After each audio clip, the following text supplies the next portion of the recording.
আমরা জিলহজ মাসের প্রথম 10 দিনের কিছু গুরুত্ব, কেন এই জিলহজ মাসটা এত বেশি গুরুত্ব বহন করে, এর কিছু কারণ আমরা শুনে আসি।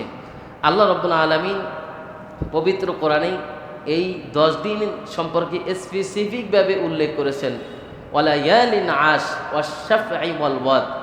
এই আল্লাহ তাআলা কোরআনুল কারীমের এই সূরা ফজরে 1 থেকে 3 নম্বর আয়াতে এই 10 দিনের কথা উল্লেখ করলেন। এই জন্য এই 10 দিনের গুরুত্ব এত বেশি।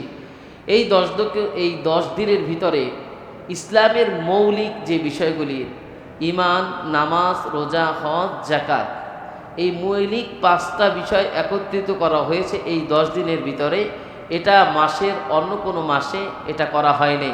আপনি বছরে চাইলেই ঈমান আনবেন, নামাজ আদায় করবেন, যাকাত দিতে পারবেন, কিন্তু আপনি চাইলেই বছরের ইচ্ছা মতনই আপনি হজ পালন করতে পারবেন না। হজের একটা নির্দিষ্ট সময় আছে, কিন্তু আল্লাহ রাব্বুল আলামিন এই জিলহজের এই 10টা দিনের ভিতরেই হজের মতো একটি গুরুত্বপূর্ণ আমল এটা মানুষের জীবনে রেখেছেন। এই যে 5টি স্তম্ভকে একত্রিত করার কারণে আল্লাহ রাব্বুল আলামিন এই 10টা দিনকে এত গুরুত্ব দিয়েছেন। এরপর 3 নম্বর আসলে এটি আরবি মাস। আমি যে আগে বলেছিলাম যে আমরা আরবি মাসের হিসাব অনেকে জানি না। এই আরবি মাসের যে ক্যালেন্ডার, এই আরবি মাসের হিসাব অনুযায়ী সর্বশেষ মাস হলো এই জিলহজ। জিলহজ মাসের আমরা আমলগুলি করি না, এই জন্য আমরা বাংলাদেশে তো আসলে আমরা দেখা যায় যে অনেক সময় আমলের কারণে অনেক দেখা মানুষগুলো এগুলো খোঁজাখুঁজি করে না। হুজুর বলছেন বা কারো কাছ থেকে শুনছে, আমল করা শুরু করছেন। এখন আপনাকে মনে করতে হবে যে আমি নিজেও টেস্ট স্টাডি করি, আলেম ওলামারা আপনাদেরকে বলবেন, কিন্তু সেই জায়গা থেকে আপনাদেরকেও এটি রিসার্চ করতে হবে, একটু হুজুরদের কাছে জিজ্ঞাসা করতে হবে যে ওই দিনটা কবে আসলো, কবে কোন দিন আমরা এই আমলগুলি করব। এটা একটু জানার আগ্রহ থাকা এবং নিজেকে একটু আগ্রহশীল বানানো যে না, আমি একটু চলে যেতে হবে, আমাকে তো থাকতে পারবো না এই পৃথিবীতে, তাহলে আমি আমাকে একটু পরিবর্তনের লক্ষ্যে কাজগুলি করি। এরপর আল্লাহ রাব্বুল আলামিন বললেন এই দশকে বিশেষ কিছু আমল আছে, লিয়াশহাদু মানাফিআ লাহুম ওয়া ইয়াযকুরু ইসমাল্লাহ ফি আইয়ামিন মা'লুমাত। আল্লাহ রাব্বুল আলামিনকে বেশি বেশি স্মরণ করো। এই জন্য স্মরণ করা যে তুমি জিকির, সুবহানাল্লাহ, আলহামদুলিল্লাহ, ওয়া লা ইলাহা ইল্লাল্লাহ, আল্লাহু আকবার, এই কথাগুলি বেশি বেশি স্মরণ করবে এবং তাকবীরগুলি বেশি বেশি পড়বে। আল্লাহু আকবার, আল্লাহু আকবার, লা ইলাহা ইল্লাল্লাহ, আল্লাহু আকবার, আল্লাহু আকবার, ওয়ালিল্লাহিল হামদ। এই দিনের আমরা একটা জিনিস চিন্তা করি যে আমরা ইংরেজি মাসের হিসাবটা যে রাখি, সেখানে আমরা দেখি যে ফেব্রুয়ারি মাস ভাষার মাস, মার্চ মাস স্বাধীনতার মাস, তারপরে ডিসেম্বর মাস আসলে বিজয়ের মাস, কিন্তু শুধুমাত্র এই দিনের কথা আল্লাহ রাব্বুল আলামিন এই জিলহজ মাসের কথাই বলেছেন, অন্য কোনো দিনের কথা বলেন নেই। এই জিলহজ মাসে অন্য একটি আমল হলো ইয়াউমে আরাফা। আমি আগেই বলছি, সিয়ামু ইয়াউমে আরাফা ইন্নী আহতাসিবু আন ইউকাফিরা সানাতাল্লাতী ক্বাবলাহু ওয়া সানাতাল্লাতী বা'দা, যে তুমি যদি আরাফার দিন রোজা রাখতে পারো, আল্লাহ তাআলা পূর্বে এবং পরের বছরের 1 বছরের গুনাহ আল্লাহ তাআলা তোমাদেরকে মাফ করে দিবেন, বলে সুবহানাল্লাহ। তাহলে এই জিলহজ মাসে আমরা যদি চেষ্টা করি, এই যে 10টা দিন আছে, 8 তারিখ থেকে, আজকে হলো 7 তারিখ, কালকে 8 তারিখ, 8 তারিখ শনিবার থেকে আমরা একদম কোরবানির পূর্ব পর্যন্ত যদি রোজা রাখার সম্ভব হয় 10টা দিনের, 30টা রোজা তো আপনারা রাখেনি, যদি সম্ভব হয় রাখার, আর যদি একান্ত না রাখতে পারেন তাহলে শেষের 2 দিন এবং আরাফাকে হিসাব করে শেষের 2টা দিনের রোজা আমরা রাখতে পারবো ইনশাল্লাহ। চেষ্টা করবেন। কেননা আপনি একবার কি চিন্তা করেছেন যে আপনার জায়গা থেকে আমার জায়গা থেকে আমরা যতটুকুই ভালো কাজ করি না কেন, এই ভালো কাজ দিয়ে কখনো জান্নাত পাবো, জান্নাতে যেতে পারবো, এটা মনে করি না। এর কারণ হলো যতটুকু ভালো কাজ করি তার থেকে গুনাহে লিপ্ত হই বেশি। এই জন্য আমরা যতটুকু সম্ভব আমাদেরকে একটু পরিবর্তনের লক্ষ্যে এই আমলগুলি, এই ছোট্ট ছোট্ট আমল দিয়ে আমরা আল্লাহ তাআলা আমাদেরকে কামিয়াবি দান করতে পারেন, এই বিশ্বাস রাখা। তিলালুহু বিল লিসানি ওয়ালা বিল কলম নাস্তাগফিরুহু ওয়া নাতুবু ইলাইহি ইন্নাহু হুয়াত তাওয়াবুর রহিম। ونشهد أن لا إله إلا الله وحده لا شريك شريك له ونشهد أن سيدنا وسندنا وحبيبنا وطبيبنا ومولانا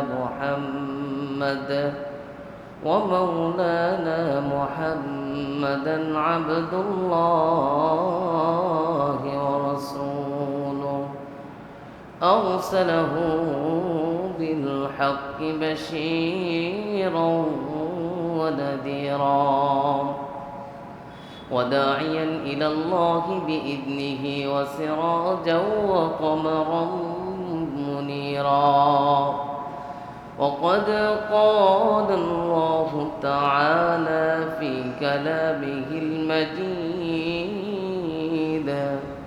والفرقانه الحميد সবাই একটু দিল খুলে পড়ি আউযু বিল্লাহি মিনাশ শাইতানির রাজীম বিসমিল্লাহির রাহমানির রাহিম ইন্না ইদ্দাতাশ শুহুরি عند الله 12 شهرا في كتاب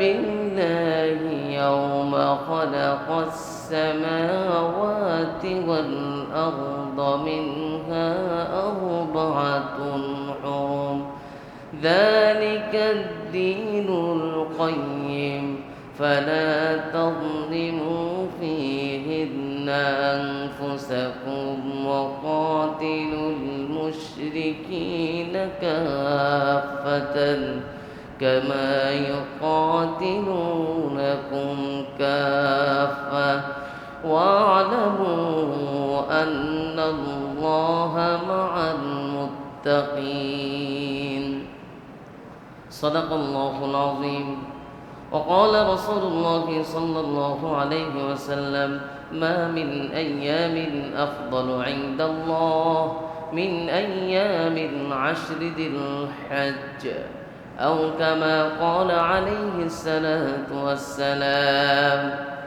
وقال تعالى في شان حبيبه ومحبوبه مخبرا وآمرا إن الله وملائكته يصلون على النبي يا أيها الذين آمنوا صلوا عليه وسلموا تسليما সবাই দুরূদ ইব্রাহিম পড়ি আল্লাহ محمد وعلى آل محمد كما صليت على إبراهيم وعلى آل إبراهيم إنك حميد مجيد اللهم بارك على محمد وعلى آل محمد كما باركت على إبراهيم وعلى آل إبراهيم إنك حميد مجيد سبحانك لا علم لنا إلا ما علمتنا إنك أنت العليم الحكيم ربي زدني علما ربي زدني علما رب اشرح لي صدري ويسر لي أمري واحلل عقدة من لساني يفقه قولي মহান আল্লাহ রব্বুল আলামিনের অগণিত অসংখ্য শুকরিয়া আদায় করি যে মহান মালিক যেমনিভাবে সপ্তাহের শ্রেষ্ঠ একটি দিন ঠিক তেমনিভাবে আরবি মাসের সর্বশ্রেষ্ঠ একটি মাস যেখানে যেই মাস সম্পর্কে আল্লাহ রব্বুল আলামিন স্পষ্টভাবে পবিত্র কোরআনের সূরা তাওবার ৩৬ নম্বর আয়াতে এই মাসের সম্মানের কথা বলেছেন। সেই মাসে আল্লাহ রব্বুল আলামিন আমাদেরকে সেই জিলহজের একদমই প্রথম সপ্তাহে সামনে জিলহজের প্রথম 10 দিন সম্পর্কে যেমনিভাবে আল্লাহ রব্বুল আলামিন কোরআনে বলেছেন, সেই মাসের গুরুত্ব এবং সেই মাসের ফজিলত সম্পর্কে আমরা আজকে আলোচনা শুনব।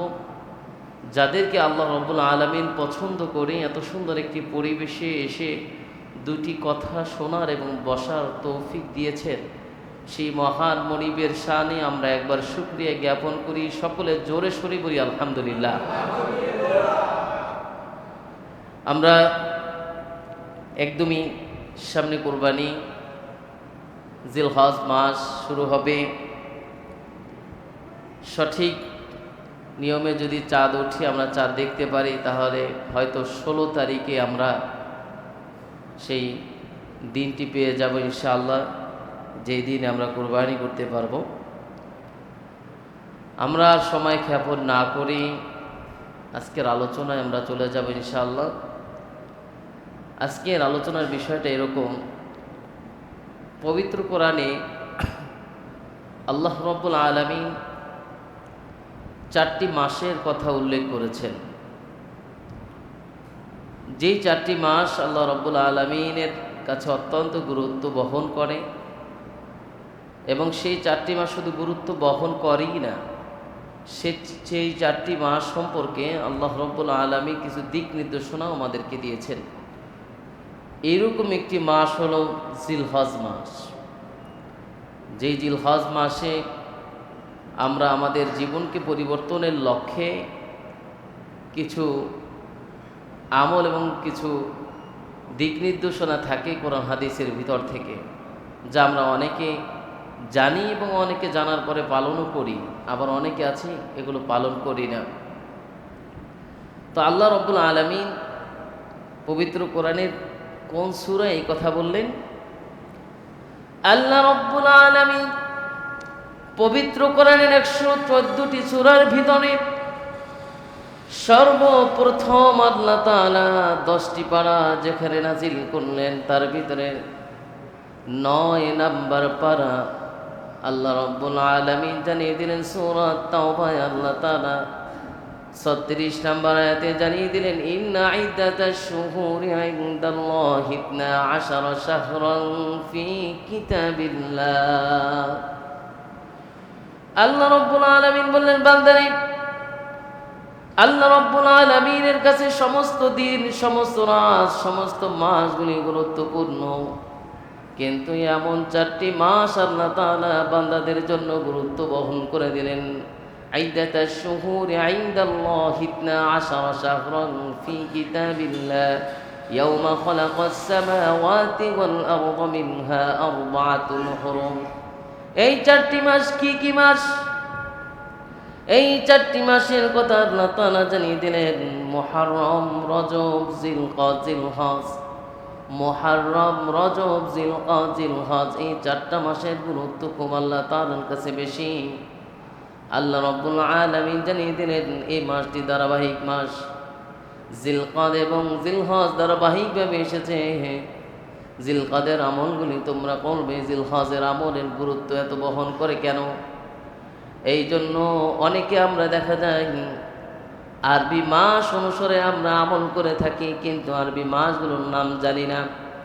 এখানে অনেকে আছেন, যদি জিজ্ঞাসা করা হয় ইংরেজি মাসের নাম, সহজভাবে ছোট্ট বাচ্চাটাও বলতে পারবে জানুয়ারি থেকে ডিসেম্বর পর্যন্ত।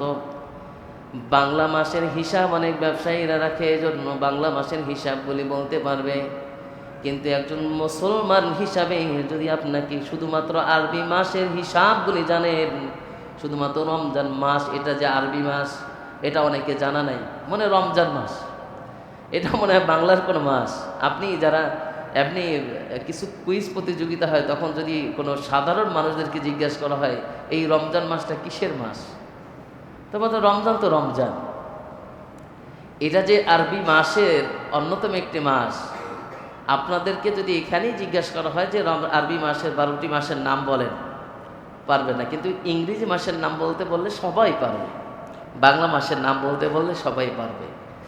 এই জন্য আমরা মুসলমান হিসেবে আমরা আমল করি আরবি মাস অনুযায়ী। আপনি রোজা রাখেন আরবি মাস অনুযায়ী, আপনি করেন, ঈদ পালন করেন আরবি মাস অনুযায়ী, আপনার যত হজ করেন আরবি মাস অনুযায়ী, আপনি যত আমলগুলি দেখবেন মুসলমানদের সকল আমগুলি যত আমল করি আমরা আরবি মাস অনুসারে। কিন্তু আরবি মাসের সিরিয়ালে আমরা বলতে পারবো না 12টি মাসের নাম। এই জন্য মনে রাখতে হবে, আপনাদেরকে আজকে জাস্ট একটা দিক নির্দেশনা দেওয়া। আমি তো এই অল্প সময়ের ভিতরে আপনাদের অনেক কিছু মুখস্থ করাই দিতে পারবো না, কিন্তু আপনাদেরকে এতটুকু মাথায় রাখতে হবে যে আরবি মাস হলো শুরু হয় মুহররম মাস থেকে। এরপরে আপনার মুহররম, সফর, রবিউল আউয়াল, রবিউল সানি, জমাদিউল আউয়াল, জমাদিউল সানি, রজব, শাবান, রমজান, শাওয়াল, জিলকাদ, জিলহজ, এই যে মাসগুলি একদম আরবি ক্যালেন্ডারের সর্বশেষ যে মাস, সেই মাসটাই হলো জিলহজ মাস, যেটা সামনে আমরা পাচ্ছি। এই জিলহজ মাসের গুরুত্ব কেন এত বেশি? আল্লাহ রাব্বুল আলামিন এই জিলহজ মাস সম্পর্কে সরাসরি কোরআনে আয়াত কোট করে দিলেন, ওয়াল ফাজরি ওয়া লায়ালিন আশরি ওয়াশ শাফা'i ওয়াল ওয়াতর। আল্লাহ রাব্বুল আলামিন সূরা ফাজরের ভিতরে বললেন ওয়াল ফাজরি ওয়া লায়ালিন আশর, এই যে লাইল, এই 10টা দিনের কথা বললেন, আশরুন, এই 10টা দিনের কথা, এই জিলহজ মাসের 10 দিনের কথা বলেছেন। আল্লাহ রাব্বুল আলামিন জানিয়ে দিলেন ওয়াশ-শাফা'i ওয়াল ওয়াতর, জোর এবং বিজোরের কথা বললেন। হযরত জাবের রাদিয়াল্লাহু তাআলা আনহু থেকে বর্ণিত, তিনি বলেন রাসূলুল্লাহ সাল্লাল্লাহু আলাইহি ওয়াসাল্লাম বললেন, বিজোর অর্থ হলো যে জিলহজের 9 তারিখে সিয়ামে মারুফ আরাফা, ইন্নী আহতাসিবু আন ইউকাফিরা সানাতাল্লাতী ক্বাবলাহু ওয়া সানাতাল্লাতী বা'দা, 1 বছর আগের এবং পূর্বের গুনাহ আল্লাহ রাব্বুল আলামিন আরাফার দিনে রোজা রাখলে মাফ করে দিবেন, বলে সুবহানাল্লাহ। এত ফজিলত রেখেছেন। রমজান থেকে শুরু করছেন, শেষ করেন নাই।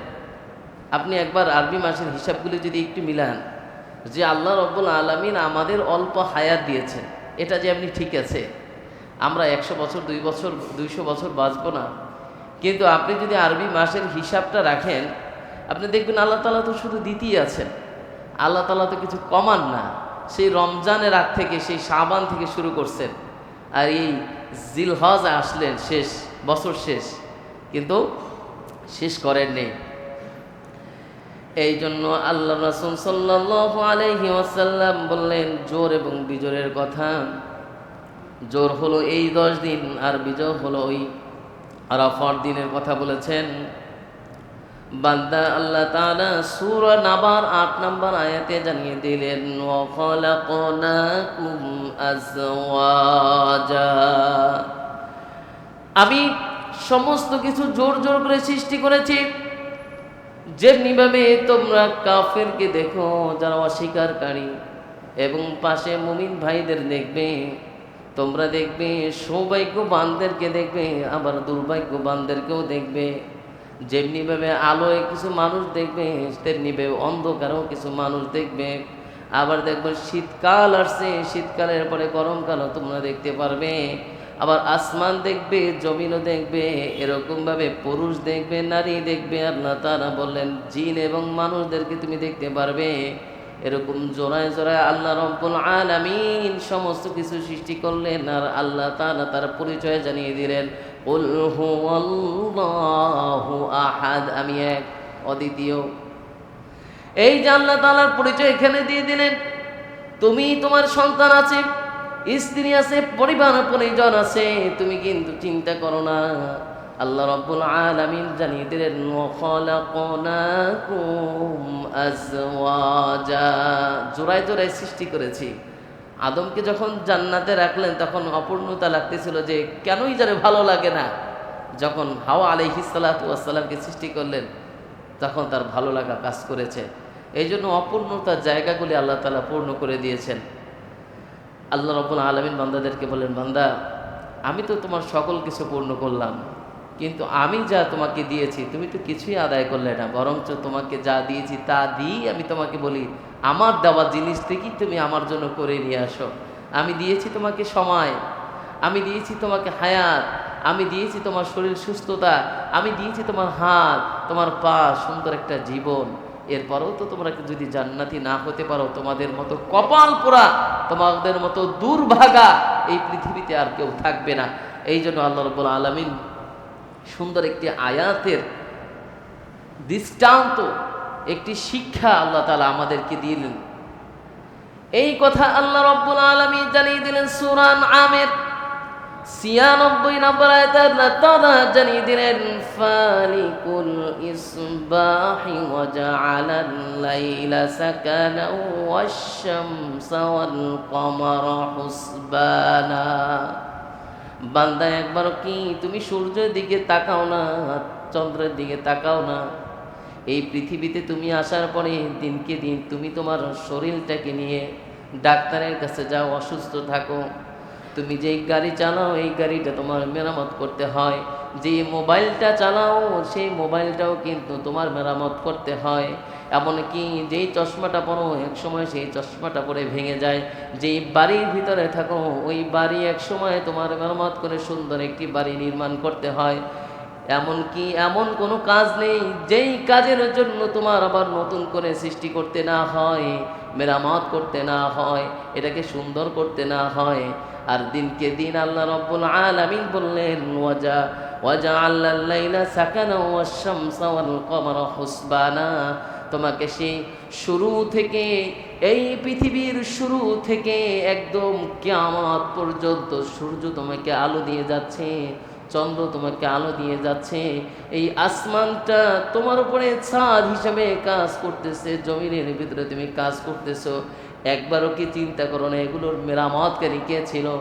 একটা দিন যদি আল্লাহ রাব্বুল আলামিন সূর্যকে বলে সূর্য আর উঠবে না, তাহলে তুমি কি একবারে চিন্তা করেছো সূর্যের অবস্থা কি হবে? তুমি কি একবারে চিন্তা করেছো তোমার অবস্থা কি হবে? এই মেরামতের জন্য তোমাকে হসপিটালে থাকতে হয়। তুমি যেই ব্যবসা করো, যেই চাকরি করো, তোমার ছুটি লাগে, কিন্তু একবারও কি চিন্তা করো নাই যেই সূর্য জীবনের শুরু থেকে কিয়ামত পর্যন্ত তোমাকে আলো দিয়ে যাচ্ছে, একবারও কি সেই সূর্যের মেরামতকারী কে কে এটাকে পরিচালনা করে? ওয়াজআলাল লাইলা সাকানা ওয়াশ-শামসা ওয়াল কমারা হুসবানা। বান্দারে এত আল্লাহ তাআলা এত নিয়ামতগুলি তোমাদেরকে দিচ্ছেন, একবারও কি তোমার মাথায় আসো না কেন তুমি আল্লাহ রাব্বুল আলামিনের অনুগ্রহ পেয়ে এগুলোর নাগাল কিন্তু কেউ ধরতে পারবে না। সূর্যের যেই পাওয়ার আছে, সূর্যের যেই রাস্তা আসে সেই রাস্তায় সূর্য চলে, আর চন্দ্রের যে রাস্তা আসে সেই রাস্তা দিয়ে সে চলে। কারোর সাথে কারোর সংঘর্ষ নেই। অবশ্যই এর পরিচালক একজন আছে, তিনি কে? আল্লাহ। এই জন্য আল্লাহ রাব্বুল আলামিন এই অটল জিনিসটার কথা বলেছেন, বান্দা তুমি কি একবারও চিন্তা করো না যালিকা তাকদীরুল আজিজিল আলিম, যে তোমাদেরকে আল্লাহ রাব্বুল আলামিন এত কিছু করার পরেও, এত কিছু দেওয়ার পরেও কিন্তু তুমি কিন্তু আল্লাহ রাব্বুল আলামিনের আনুগত্য অনুসরণ করো না। কেননা আল্লাহ রাব্বুল আলামিনের হুকুম পালন তো করোই না, বরং শিরকের মতো কাজেও তোমরা লিপ্ত হয়ে যাও। এই যালিকা তাকদীরুল আজিজিল আলিমের আজিজিল আর আলিম এই দুইটা শব্দ অর্থ আল্লাহ তাআলা মহাপরাক্রমশালী, আল্লাহ তাআলা মহা জ্ঞানী। কিন্তু এত জ্ঞান তোমাকে দিয়েছেন, তোমাকে বোঝার শক্তি দিয়েছেন, তোমাকে শক্তি দিয়েছেন, এরপরেও তো তোমাকে তোমার সেই জ্ঞান তোমাকে আল্লাহকে পাওয়ার সাহায্য করে নেয়। এই জন্য সম্মানিত হাজিরিন, আমরা যখন আল্লাহ রাব্বুল আলামিনের হুকুম পালন করতে যাই তখন আমাদেরকে কে বাধা দেয়? এই বাধাগুলোর জন্য আমাদেরকে নিজেকে পরিবর্তন হতে হবে। আমরা জানি আমাদের নফস, এই নফসটা যদি শয়তানের অধীনে চলে যায় তখন আমরা আর ভালো কাজ করতে ভালো লাগে না। যাই হোক, আমরা জিলহজ মাসের প্রথম 10 দিনের কিছু গুরুত্ব কেন এই জিলহজ মাসটা এত বেশি গুরুত্ব বহন করে এর কিছু কারণ আমরা শুনে আসি। আল্লাহ রাব্বুল আলামিন পবিত্র কোরআনে এই 10 দিন সম্পর্কে স্পেসিফিকভাবে উল্লেখ করেছেন, ওয়ালা ইয়ালিন আশ ওয়াশ-শাফঈ ওয়াল ওয়াদ। এই আল্লাহ তাআলা কোরআনুল কারীমের এই সূরা ফজরে 1 থেকে 3 নম্বর আয়াতে এই 10 দিনের কথা উল্লেখ করলেন। এই জন্য এই 10 দিনের গুরুত্ব এত বেশি। এই 10 দিনের ভিতরে ইসলামের মৌলিক যে বিষয়গুলি ঈমান, নামাজ, রোজা, হজ, যাকাত, এই মৌলিক 5টা বিষয় একত্রিত করা হয়েছে এই 10 দিনের ভিতরে।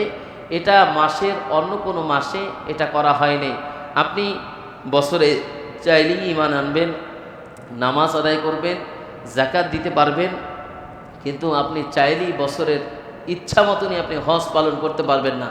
হজের একটা নির্দিষ্ট সময় আছে, কিন্তু আল্লাহ রাব্বুল আলামিন এই জিলহজের এই 10টা দিনের ভিতরেই হজের মতো একটি গুরুত্বপূর্ণ আমল এটা মানুষের জীবনে রেখেছেন। এই যে 5টি স্তম্ভকে একত্রিত করার কারণে আল্লাহ রাব্বুল আলামিন এই 10টা দিনকে এত গুরুত্ব দিয়েছেন। এরপর 3 নম্বর আসলে এটি আরবি মাস। আমি যে আগে বলেছিলাম যে আমরা আরবি মাসের হিসাব অনেকে জানি না। এই আরবি মাসের যে ক্যালেন্ডার, এই আরবি মাসের হিসাব অনুযায়ী সর্বশেষ মাস হলো এই জিলহজ।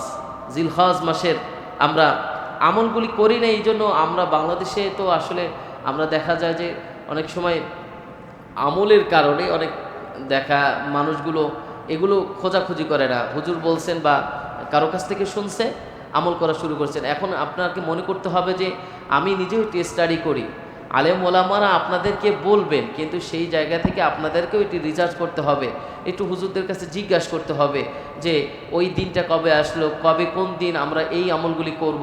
এটা একটু জানার আগ্রহ থাকা এবং নিজেকে একটু আগ্রহশীল বানানো যে না, আমি একটু চলে যেতে হবে, আমাকে তো থাকতে পারবো না এই পৃথিবীতে, তাহলে আমি আমাকে একটু পরিবর্তনের লক্ষ্যে কাজগুলি করি। এরপর আল্লাহ রাব্বুল আলামিন বললেন এই দশকে বিশেষ কিছু আমল আছে, লিয়াশহাদু মানাফিআ লাহুম ওয়া ইয়াযকুরু ইসমাল্লাহ ফি আইয়ামিন মা'লুমাত। আল্লাহ রাব্বুল আলামিনকে বেশি বেশি স্মরণ করো। এই জন্য স্মরণ করা যে তুমি জিকির, সুবহানাল্লাহ, আলহামদুলিল্লাহ, ওয়া লা ইলাহা ইল্লাল্লাহ, আল্লাহু আকবার, এই কথাগুলি বেশি বেশি স্মরণ করবে এবং তাকবীরগুলি বেশি বেশি পড়বে। আল্লাহু আকবার, আল্লাহু আকবার, লা ইলাহা ইল্লাল্লাহ, আল্লাহু আকবার, আল্লাহু আকবার, ওয়ালিল্লাহিল হামদ। এই দিনের আমরা একটা জিনিস চিন্তা করি যে আমরা ইংরেজি মাসের হিসাবটা যে রাখি, সেখানে আমরা দেখি যে ফেব্রুয়ারি মাস ভাষার মাস, মার্চ মাস স্বাধীনতার মাস, তারপরে ডিসেম্বর মাস আসলে বিজয়ের মাস, কিন্তু শুধুমাত্র এই দিনের কথা আল্লাহ রাব্বুল আলামিন এই জিলহজ মাসের কথাই বলেছেন, অন্য কোনো দিনের কথা বলেন নেই। এই জিলহজ মাসে অন্য একটি আমল হলো ইয়াউমে আরাফা। আমি আগেই বলছি, সিয়ামু ইয়াউমে আরাফা ইন্নী আহতাসিবু আন ইউকাফিরা সানাতাল্লাতী ক্বাবলাহু ওয়া সানাতাল্লাতী বা'দা, যে তুমি যদি আরাফার দিন রোজা রাখতে পারো, আল্লাহ তাআলা পূর্বে এবং পরের বছরের 1 বছরের গুনাহ আল্লাহ তাআলা তোমাদেরকে মাফ করে দিবেন, বলে সুবহানাল্লাহ। তাহলে এই জিলহজ মাসে আমরা যদি চেষ্টা করি, এই যে 10টা দিন আছে, 8 তারিখ থেকে, আজকে হলো 7 তারিখ, কালকে 8 তারিখ, 8 তারিখ শনিবার থেকে আমরা একদম কোরবানির পূর্ব পর্যন্ত যদি রোজা রাখার সম্ভব হয় 10টা দিনের, 30টা রোজা তো আপনারা রাখেনি, যদি সম্ভব হয় রাখার, আর যদি একান্ত না রাখতে পারেন তাহলে শেষের 2 দিন ইয়াউমে আরাফাকে হিসাব করে শেষের 2টা দিনের রোজা আমরা রাখতে পারবো ইনশাল্লাহ। চেষ্টা করবেন। কেননা আপনি একবার কি চিন্তা করেছেন যে আপনার জায়গা থেকে আমার জায়গা থেকে আমরা যতটুকুই ভালো কাজ করি না কেন, এই ভালো কাজ দিয়ে কখনো জান্নাত পাবো, জান্নাতে যেতে পারবো, এটা মনে করি না। এর কারণ হলো যতটুকু ভালো কাজ করি তার থেকে গুনাহে লিপ্ত হই বেশি। এই জন্য আমরা যতটুকু সম্ভব আমাদেরকে একটু পরিবর্তনের লক্ষ্যে এই আমলগুলি, এই ছোট্ট ছোট্ট আমল দিয়ে আমরা আল্লাহ তাআলা আমাদেরকে কামিয়াবি দান করতে পারেন, এই বিশ্বাস রাখা। এই জন্য আল্লাহ রাব্বুল আলামিন বলেন, আল ইয়াউমা আকমালতু লাকুম দীনাকুম ওয়া আতমামতু আলাইকুম নি'মাতি ওয়া রাদিতু লাকুমুল ইসলামা দীনা। এটা হলো পবিত্র কোরআনের 5 নম্বর সূরা মাইদার 3 নম্বর আয়াতের একটা অংশ। এখানে আল্লাহ রাব্বুল আলামিন বিদায় হজের ভাষণে আল্লাহ রাসূল সাল্লাল্লাহু আলাইহি ওয়াসাল্লাম বলেছিলেন দিনকে পরিপূর্ণ করে দেওয়া হয়েছে।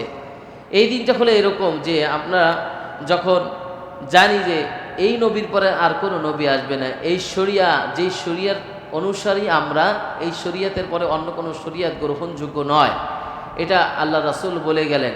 কিন্তু এরপরেও আমরা যদি এরকম দিনটাকে পরিপূর্ণ করে দেওয়ার পরেও আল্লাহ রব্বুল আলামিনের হুকুমগুলি পালন না করি, এই যে আমরা জুমার দিন, এই যে আল-ইয়াউমা আকমালতু লাকুম দীনাকুম, এই যে আয়াতটি, এই আয়াতটি কিন্তু ওই জুমার দিনই নাজিল হয়, ওই সময় আরাফার দিনে। এবং এই আয়াতের মর্তবা এত বেশি যে তোমাদেরকে আজকে পরিপূর্ণ করে দেওয়া হয়েছে। আপনি যদি মনে করেন আপনার জায়গা থেকে আয়াতটার তাফসিরটা এত সুন্দর যে প্রত্যেকটা মুসলমান যদি কোরআনকে নিয়ে একটু স্টাডি করে, একটু রিসার্চ করে, তাহলে মনে হয় যে কোরআন রেখে অন্য কিছু আর ধরবে না, শুধু কোরআনই পড়বে। একজন সাধারণ মানুষ যারা আছেন বাংলা দেখে অন্ততপক্ষে অনুবাদগুলি পড়ার চেষ্টা করবেন, দেখবেন যে কত সুন্দর কথাগুলি আল্লাহ রাব্বুল মুক্তার দানার মতো কথাগুলি লিখে দিয়েছেন। আল্লাহ রাব্বুল আলামিন দলিল হিসেবে বলেন ওয়াতাম্মাত কালিমাতু রাব্বিকা সিদকাও ওয়া আদলা, তোমাদেরকে যা দিয়েছে আল্লাহ তাআলা এগুলো পালন করো, বাস্তবায়ন করো, এগুলো তোমাদের প্রতি ইনসাফ করা হয়েছে। তোমাদের প্রতি আল্লাহ রাব্বুল আলামিন এমন কিছু চাপিয়ে দেয় নাই। আল্লাহ তাআলা জানিয়ে দিলেন লা ইউকাল্লিফুল্লাহু নাফসান ইল্লা উসআহা, আমি বান্দার প্রতি এমন কিছু চাপিয়ে দিইনি যেটা বান্দার নিতে কষ্ট হবে। এই কথাগুলি আমাদেরকে মনে রাখতে হবে। এমনি এই আয়াতটা নাজিল হয়েছিল ওই সময় আরাফার দিনে, এরপরে ছিল জুমাবার। আপনারা জানেন জুমাবারে আসরের পর থেকে মাগরিবের পূর্ব পর্যন্ত এই সময় দোয়া কবুলের সময়। এই সময় কোনো মানুষ দোয়া করলে আল্লাহ তাআলার কাছে দোয়া কবুল হয়। এই আয়াতটা নাজিল হয়েছে ওই সময়, এবং ওই মাসটা ছিল জিলহজ মাস, এবং ওইটা ছিল কোরবানির সময়। এত কিছু সময় তাৎপর্যপূর্ণ একটি আয়াত নাজিল হয়, তাহলে পরিপূর্ণ দিন আমরা চিন্তা করতে পারি যে আল্লাহ রাব্বুল আলামিন আমাদেরকে কতটা স্যাক্রিফাইস করেছেন যে বান্দা শুধু আমল করে যাও, শুধু জান্নাতে যাওয়ার জন্য প্রস্তুতি নিয়ে যাও। এরপরে আসুন এই জিলহজ মাসের প্রথম দশকের কিছু আমল আছে যেটা আমরা কালকে থেকে ইনশাল্লাহ শুরু করে দেব। প্রথম, জিলহজের চাঁদ দেখার পরেই আমরা অলরেডি চাঁদ দেখা গিয়েছে নাকি সৌদি আরব, আজকে দেখলাম অনলাইনে চাঁদ দেখা গিয়েছে।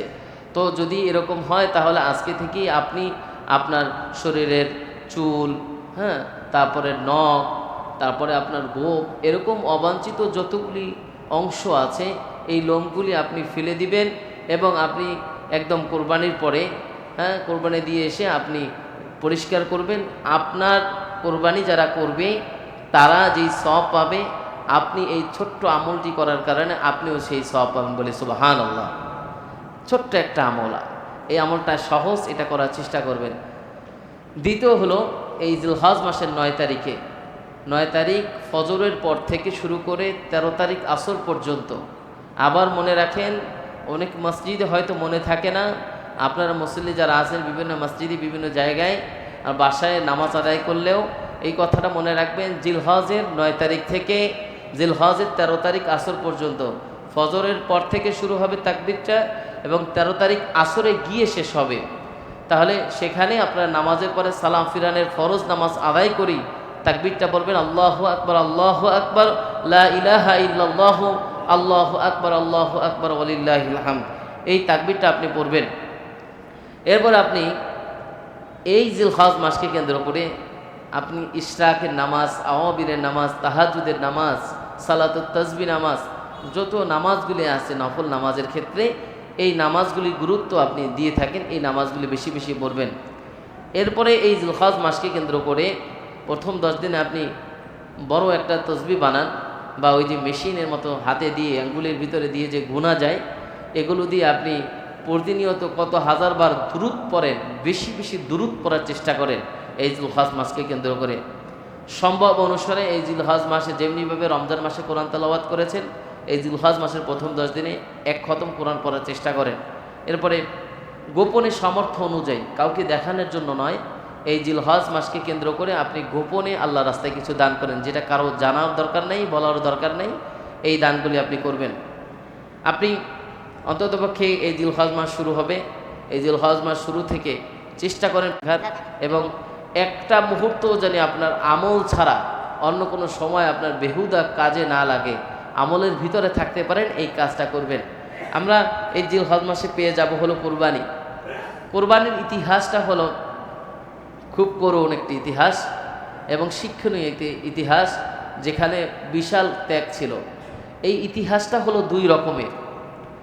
একরকম ইতিহাস একদম শুরু থেকে শুরু হয়েছিল, যার কোরবানি ছিল হলো হজরত আদম আলাইহিস সালাতু ওয়াস সালামের যে দুইটি সন্তান ছিলেন হাবিল এবং কাবিল, তারা কোরবানি করেছিলেন। আর এক কোরবানি ছিল হজরত ইব্রাহিম আলাইহিস সালাতু ওয়াস সালামের সন্তান ইসমাইল আলাইহিস সালাতু ওয়াস সালামের কোরবানি। এই যে আমরা যে কোরবানি দিচ্ছি, এটা ইসমাইল আলাইহিস সালাতু ওয়াস সালামের থেকে বিশাল শিক্ষা আল্লাহ রাব্বুল আলামিন এখানে শিক্ষা রেখেছেন। ঠিক আদম আলাইহিস সালাতু ওয়াস সালামের কাছ থেকেও শিক্ষা রেখেছেন। ইতিহাসের শুরুর কোরবানি ছিল ওটি। ওই জায়গায় একটু যদি টাচ করি, আমরা ইসমাইলের ঘটনা আমরা অনেকে জানি। আদম আলাইহিস সালাতু ওয়াস সালামের দুই সন্তানের ঘটনা একদম স্পষ্ট কোরআনে যদি পড়ার সুযোগ পান, তাহলে আল্লাহ রাব্বুল আলামিন 5 নাম্বার সূরা মাঈদার 27 থেকে 31 নাম্বার আয়াতের তাফসীরগুলি পড়বেন। আমি আবার বলি, কোরআন যদি পড়ার সুযোগ পান, তাহলে আল্লাহ রাব্বুল আলামিন আপনাদেরকে কি দিক নির্দেশনা দিয়েছেন, এটা সূরা মাঈদার 27 থেকে 31 নম্বর আয়াতে একদম বিস্তারিত বর্ণনা করে। এখানে হযরত আদম আলাইহিস সালাতু ওয়াস সালামের যে দুইটি সন্তান ছিলেন হাবিল এবং কাবিল, এখানে তাদের সম্পর্কে একটু বর্ণনা করেন, যেমনিভাবে আল্লাহ রাব্বুল আলামিন জানিয়ে দিলেন, ওয়াতলু আলাইহিম নাবা ইবনাই আদম বিল হক إذ قربا قربانا فتقبل من أحدهما ولم يتقبل من الآخر। আল্লাহ রব্বুল আলামিন জানিয়ে দিলেন, আদম আলাইহিস সালাতু ওয়াস সালামের দুই সন্তান ছিল হাবিল এবং কাবিল। হাবিল এবং কাবিলের ভিতরে যে সমস্যাটা দেখা দিল, ওই সময় শরিয়া অনুযায়ী সন্তান জন্মগ্রহণ করত জোড়ায় জোড়ায়।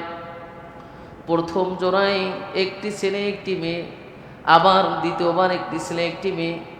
ওই শরিয়া অনুযায়ী প্রথম যে সন্তান ছেলে এবং মেয়ে জন্মগ্রহণ করত, আর দ্বিতীয়বারে যেই ছেলে এবং মেয়ে জন্মগ্রহণ করত, প্রথম ছেলের সাথে দ্বিতীয়বারের মেয়ে, আর ওই প্রথম মেয়ের সাথে দ্বিতীয়বারের ছেলে বিবাহ হবে।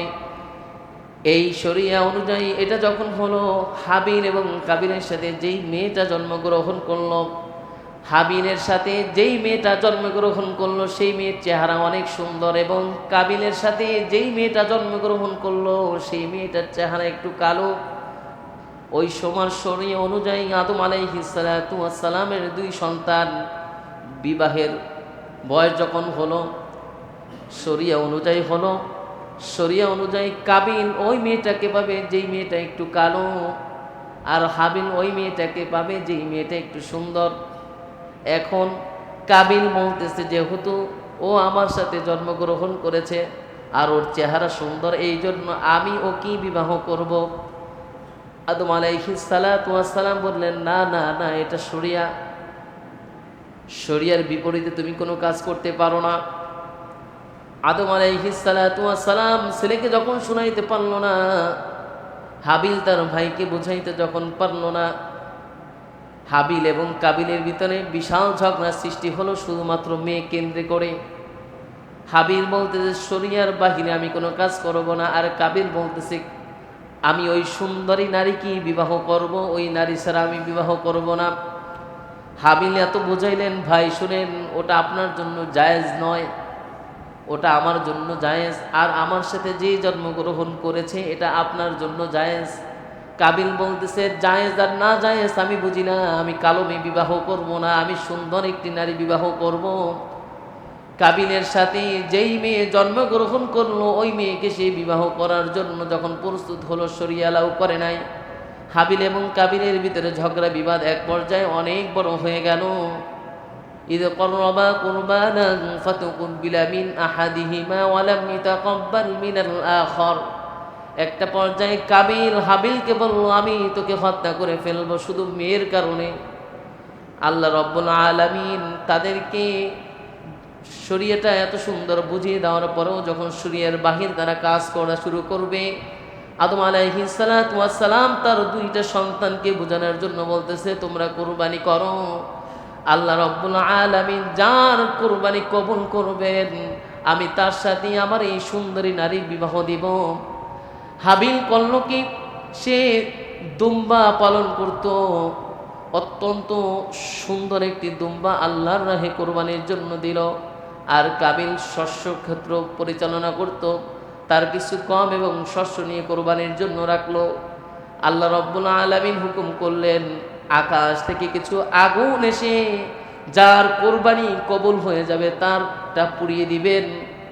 এই হুকুম হলো যখন হাবিল তার শ্রেষ্ঠ জিনিসটাকে, যতগুলি দুম্বা লালন পালন করেছে তার ভিতরে সব থেকে সুন্দর দেখতে যেটা, সেটাকে কোরবানির জন্য এনেছেন। এখন তো দেখা যায় আমরা কোরবানিতে একটু দাম কম পাই, চক্ষু না থাক পা না থাক আমরা ওটাকে গ্রহণ করি, এরকম নয়। আপনি কোরবানি দিলে সর্বশ্রেষ্ঠ জিনিসটাকে কোরবানি দিতে হবে। আর এটা জানি এরকম না হয় যে অমুকের বাড়ি 2 লক্ষ টাকা 5 লক্ষ টাকা দিয়ে গরু কিনেছেন, আমারটা 10 লাখ হতে হবে, এবং আপনি গর্ব করে বলবেন আমারটা 10 লাখ তোমারটা মাত্র 5 লাখ। এটা জানি এটা হলো লা ইয়ানালুল্লাহু লুহুমুহা ওয়ালা দিমাউহা ওয়ালাকিন ইয়ানালুহু তাকওয়া মিনকুম। আল্লাহ রাব্বুল আলামিন বলেন এই গোশত এবং এগুলো কিছু আমার কাছে পৌঁছে না, রক্ত আমার কাছে পৌঁছে না, শুধুমাত্র তাকওয়াই আমার কাছে পৌঁছে। এই জন্য তোমরা যদি কোরবানি করো তাহলে একমাত্র আমার জন্যই করো, কাউকে দেখানোর জন্য নয়। কিন্তু হাবিল তার শ্রেষ্ঠটাকে, সে যতগুলি দুম্বা লালন পালন করতেন এটাকে সব থেকে দামি এবং সুন্দরটাকে কোরবানির জন্য দিয়েছেন। আর কাবিল তার এই শস্য ক্ষেত্র থেকে কিছু শস্য কিছু গম এগুলো নিয়ে আসলেন। কিন্তু আল্লাহ রাব্বুল আলামিন হাবিলের কোরবানি কবুল করলেন। আর ওই সময় হাবিলের জন্য ওই সুন্দরী নারীকে বিবাহ করা জায়েজ হয়ে গেলেন। এরপরে আদম আলাইহিস সালাতু ওয়াস সালামের ছেলেটা মেনে নিতে পারেন এই কাবিল তার ভাইকে হত্যা করে ফেলেছেন। কাল কিয়ামত পর্যন্ত অন্যায়ভাবে যত হত্যা হবে কাবিল তার এক অংশ পেয়ে যাবে। এই জন্য ভাইরা এমন কোনো কাজের সাথে লিপ্ত হবেন না।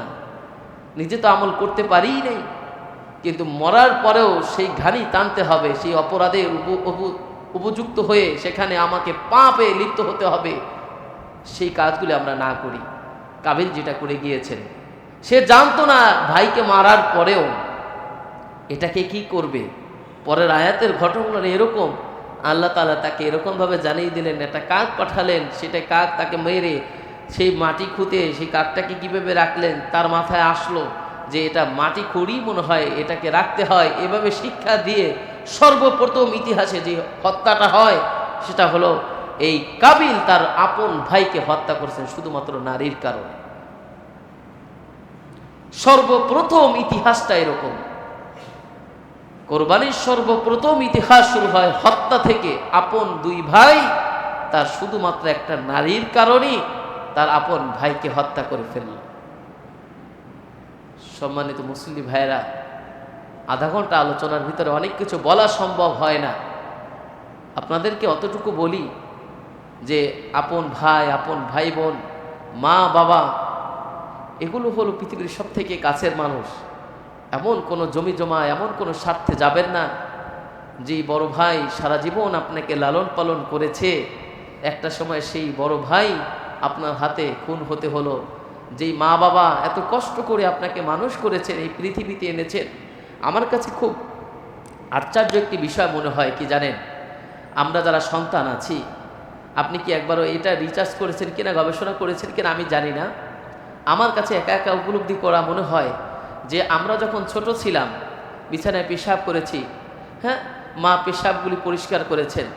মা বাবা কখনো কিন্তু ভাবে নাই যে আপনি বড় ডাক্তার, ইঞ্জিনিয়ার, বড় বড় একজন বিজনেসম্যান হয়ে আপনি তাকে খাওয়াবেন কি খাওয়াবেন না, আপনি তাকে বড় দালানে রাখবেন কি রাখবেন না, এটা মা বাবা কখনো ভাবে নাই। কিন্তু আমরা যখন অনেক বড় হয়েছি তখন আমরা শান্তির জায়গায় থেকে কিভাবে মা বাবাকে খারাপ জায়গায় রাখি। যেই মা বাবা কখনো স্বার্থর জন্য ভাবলো না যে সন্তান যখন বড় হবে, বড় কিছু করবে, তখন তো আমাকে খাওয়াবে না, আমাকে পড়াবে না, আমাকে তো ঘর থেকে দূর দূর করে বের করে দিবে, আমাকে মারবে, তাহলে আমি এই সন্তানকে কেনই বাঁচায় রাখবো। এই কথাগুলি একদিন বাবাকে মাকে জিজ্ঞাসা করবেন, মা বাবা বলছে কোনো স্বার্থের জন্য তোদেরকে মানুষ করিনি বাবা, তোরা বড় হইছ, তোরা, আমি আরও দোয়া করি তোরা আরও বড় হ। এই কথাগুলি মা বলবেন, বাবা বলবেন। এই জন্য ভাইয়েরা আমার, দুনিয়ার কোনো স্বার্থের জন্য লাস্ট পর্যন্ত হাবিল কি করলেন, হাবিলকে হত্যা করলেন, কাবিল সমস্ত গুনার ভাগীদারি হলেন। কি হলো, হাবিল তো সেই জান্নাতে গিয়ে হুরগিলমানি পাইলেন। হাবিলকে যে হত্যা করা হলো, হাবিলের সমস্ত গুনাহগুলি সে নিয়ে গেলে কাবিল, আর জান্নাতে গিয়ে সুন্দর রমণীর সাথে থাকলো তো হাবিলি।